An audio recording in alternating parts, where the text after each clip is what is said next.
जीवन के सभी संबंधों का आधार कर्तव्य है। हम सभी को यह समझना चाहिए कि हमारे रिश्ते न केवल अधिकारों में बंटे हुए हैं, बल्कि वे कर्तव्यों के प्रति हमारी जिम्मेदारी में भी खुद को प्रतिबिंबित करते हैं। यह कर्तव्य न केवल व्यक्तिगत संबंधों में बल्कि समाज में भी महत्वपूर्ण भूमिका निभाता है।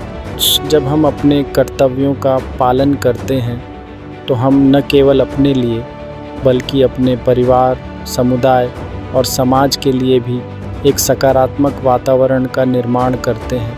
हमारे जीवन में सुख का वास्तविक अर्थ अधिकारों की मांग में नहीं, बल्कि दूसरों को सुख देने में है। जब हम अपने कर्तव्यों का सही तरीके से पालन करते हैं तो यह न केवल हमें खुशी देता है, बल्कि दूसरों के लिए भी सुखद अनुभव उत्पन्न करता है।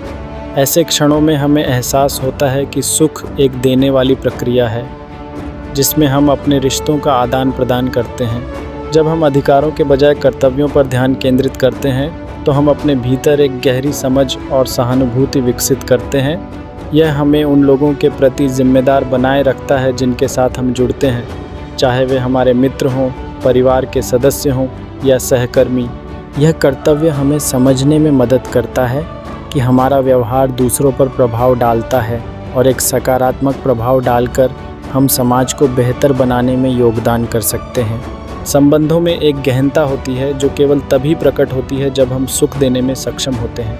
यह हमारी मानवता का अभिन्न हिस्सा है और हमें एक दूसरे की सहायता और समर्थन करने के लिए प्रेरित करता है। सही मायनों में जब हम दूसरों के सुख का ध्यान रखते हैं तब हम अपने अंतर्मन के साथ भी एक गहरा संबंध स्थापित करते हैं।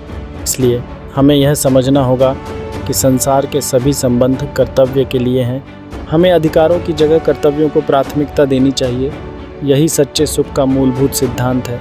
इसके माध्यम से हम अपने जीवन का वास्तविक उद्देश्य समझ सकते हैं और जीवन के सच्चे आनंद का अनुभव कर सकते हैं। प्रत्येक व्यक्ति का प्रयास होना चाहिए कि वह न केवल अधिकारों को समझे, बल्कि अपने कर्तव्यों के प्रति जागरूक रहे।